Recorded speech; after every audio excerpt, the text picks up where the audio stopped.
Parsha we find the processional and the way Klal Yisrael traveled in the Midbar. And they traveled al pi the Golim. There were flags, and the Shvatim were divided into different groups. There was a group of Shvatim that traveled in front of the base of the Arayin, a group to the side, to the two sides, and a group to the rear. So steht in Medrash B'shah she'amar HaKadosh Baruch Hu l'Moshe asay osam de Golim. When the Rebbeinu Shalom told Moshe, make the Golim kamosha nisavu, like Klal Yisrael were nisavu. The Klal Yisrael had a passion to travel like this. This is based on a different Medrash which we spoke about in previous years, that Klal Yisrael saw that this is the way the Shechina travels in the Shamayim. When the Rebbeinu Shalom Kaviyachol travels in the Shamayim, he's surrounded by Malachim. And Klal Yisrael knew this, and Klal Yisrael wanted to imitate and emulate the way the Rebbeinu Shalom travels in the Himmel. So when the Rebbeinu Shalom gave this tzivui to Moshe, Hischil Moshe miyatzer, Moshe Rabbeinu started complaining. Omar achshav asida hamachleikes lehinasein bein hashvatim. Once I start dividing, and I says who travels in the east and who travels in the west, who's in front and who's in back, I know what's going to happen. Machlekes is going to happen. People are going to start arguing. Imi ani oimer l'shiftei shel Yehuda sheyashra b'mizrach. If I tell Shevet Yehuda that he should be in the east, for who oimer iyavshi ela b'daraim, Yehuda will say, no, I don't want the east. I don't like the east. I don't like the morning sun. I want the Daraim. Fine. V'chein Reuven, v'chein Ephraim. Moshe Rabbeinu says, I know there's going to be tzaras. I know that there's going to be machlekes. V'chein kol shevet v'shevet. Ma ani aise, what am I going to do? Omar lei HaKadosh Baruch Hu, Moshe, ma yichpas lecha. What are you worried about, Moshe? Me'atzman hein makirin dirasan. You don't have to worry about Klal Yisrael. This has all been worked out. Daiti ki yesh b'yodam me'yakev avihem. This has all been worked out before. They have a system that they got from where? From Yaakov Avinu. Heich lishreis b'degolim. How did they get this from Yaakov Avinu? Yaakov Avinu died long before Klal Yisrael was traveling in the Midbar. Kayesh lahem tachasi mi Yaakov Avinu, k'moshe ta'anu oso, v'hikifu es mitasai, kach yakifu es hamishkan. Zok the Rebbeinu Shalom, that when Yaakov Avinu died, and Klal Yisrael, the shiftei kol, the 12 Shvatim, had to carry Yaakov Avinu's Orain from Yerushalayim, from Mitzrayim to Eretz Yisrael. So Yaakov Avinu worked out and said, who should travel where? The Omer of China bar Chanina, Kevin Shaba Yaakov Avinu lipater min ha'olam. When it came time for Yaakov Avinu to die, Karo Labanav, he called in his children. Heich tzivam. What did Yaakov Avinu tell his children? Omar lehem banai Yehuda Yissocher Frand Yitanu mitasim min hamizrach. 3 Shvatim should go on the east of my coffin. Reuven, Shimon, the God Yitanu min hadarim. 3 more from the south. Ephraim, Menashe, Binyamin should carry it min hamayrev. Dan, Va'asher, and Naphtali Yitanu mitasim min hatzachar. Therefore, the Rebbeinu Shalom told Moshe Rabbeinu, have no fear. It's all been worked out. The way Yaakov Avinu told them to carry the Orain, this is the way they're going to travel in the Midbar. You don't have to worry about fights. You don't have to worry about machlekes. Zocht Rav Mordechai Rogav, Zecher Tzadik Livracha, also a Rosh Yeshiva in Skokie. What states in this Medrash? What's the Medrash saying that Moshe Rabbeinu was worried about how it would travel in the Midbar? And the answer was, don't worry about it. The way Yaakov Avinu told him to carry the Oren, this is going to be the pattern for the Midbar. Vos tutzachto. We once said a shot in this Medrash. Tonight we're going to say different.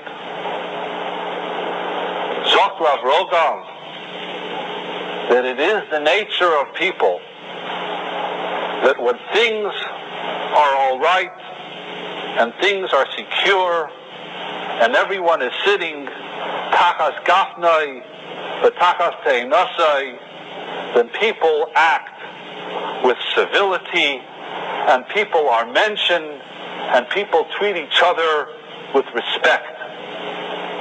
But if you go ahead and you take people and you throw them into conditions that are less than gishmak, less than secure, you put people in danger, you put people and don't treat them the way one would act in his own house, but you put them under duress, you put them under pressure, then those niceties and the civility and the humanity begins to decline.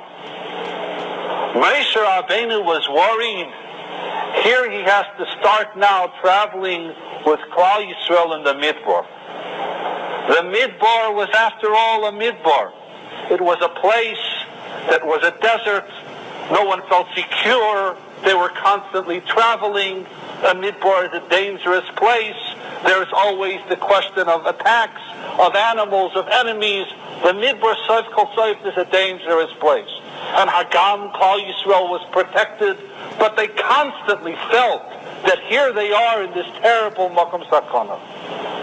What Moshe Rabbeinu was afraid of was Klal Yisrael is going to deteriorate in terms of their menschlichkeit, in terms of their civility, in terms of how one has to treat each other. And there's going to be machlekes. Because when people are forced into such a situation, they begin to lose the tzuras ha'adam. Yes, we can all maintain a tzuras ha'adam now. But what about in times of war? What about in times of famine? What in times of danger? We begin to lose that veneer of humanity that we walk around with. And this was Moshe Rabbeinu's daida. So the Rebbeinu Shalom's response to him was, Daita ki yesh lahem meYaakov Avinu. That this kayach, that people under pressure, that people under duress, that people in tough times know how to act, this Klal Yisrael learned from Yisrael Saba. They learned this from Yaakov Avinu. Because when Yaakov Avinu was nifter, when their father was nifter, when it was a time of terrible tzaras, the personal tragedy of losing the Yaakov Avinu, Yaakov Avinu gave them over and taught them a lesson that they would take with them, not only for that occasion, but for thousands and thousands of years. And that lesson is how a Yid acts in tzaras, how a Yid acts under pressure. And this is what Yaakov Avinu was malamed his sons. The Medrash doesn't merely mean Yehuda and Zvulun should be here. What the Medrash was is that Yaakov Avinu was malamed his sons. Yaakov Avinu knowing that there would be pogroms, and that there would be inquisitions, and that there would be concentration camps. Klal Yisrael has to learn to zayin a mensch even under worst of circumstances. And this is what the Rebbeinu Shalom went ahead and reassured Moshe Rabbeinu, that Klal Yisrael learned from no less a person is than Yaakov Avinu how a Yid has to act in the times of tzaras.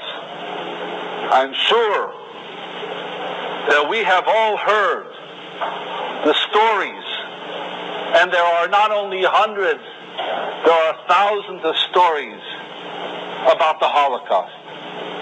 How people who were treated like animals, who were treated worse than animals, nevertheless did not lose their enusius, did not lose their menschlichkeit, did not lose their civility.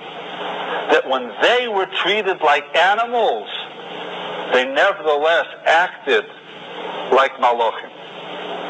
Sure, there are all the stories about what Yidden did on Yom Kippur and what Yidden did on Hanukkah and how Yidden were Meiser Nefesh.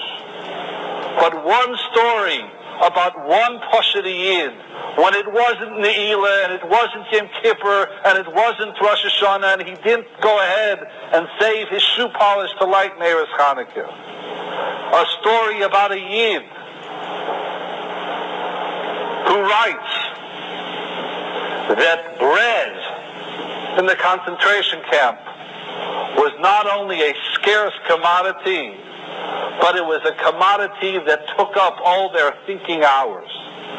Should one eat the bread right away? Or should one save the bread, the piece of bread that they got? Should one eat it in nibbles? Should one eat it right away? Or should one eat it at the end of the day, after they were finished and they would be tired and hungry, eat it so they could fall asleep? Should the bread be eaten all at once, or should it be distributed and rationed throughout the day? Chakiris and drishis about a piece of bread. This is what a piece of bread meant. Mamish, it meant chayim. So a Yid writes that he was there in a camp and he was given the order to see the commandant of the camp, which meant only one thing. His time was up. So what did a Yid do when he knew his time was up? Erstens, he said, Vidui. And he made peace with his Rebbeinu Shalom. Then he would go ahead and he would change and exchange his clothes with the other Yidden. He would give his shoes, which were good, to another person whose shoes were tattered, because he knew that he didn't need them. He took off his better winter coat and gave it to someone else, because he knew that he would have no need for it. And that precious piece of bread that he had saved that entire day, he gave to another Yid who was weak and half-starved and so dearly could use another shtickle of bread. He went to the commandant, and as fate and hashgacha would have it, he wasn't killed. He came back to his camp. They were all elated to see him. And that person that took his piece of bread said, "Here, take back your bread. You have to eat it. I can't take it for you anymore. Baruch Hashem, you are min hachayim, v'loy min hamesim."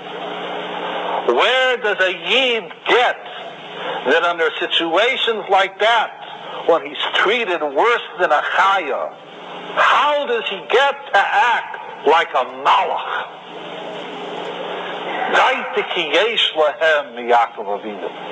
This they have from Yaakov Avinu. When Yaakov Avinu told them how to carry my mitosi, how to act when a tata geit avek, in that moment of extreme tsar and distress, that's what Yaakov Avinu was malamed his children, not only for them, but for all the bitter days of Golus. And this is what the Rebbeinu Shalom reassured Moshe Rabbeinu. You don't have to worry about a Klal Yisrael, how they're going to act in the Midbar. Because this is a legacy which they received from Yisrael Saba, von unserer Yankov Avinu. This year was presented by Rav Yissocher Frand Shlita.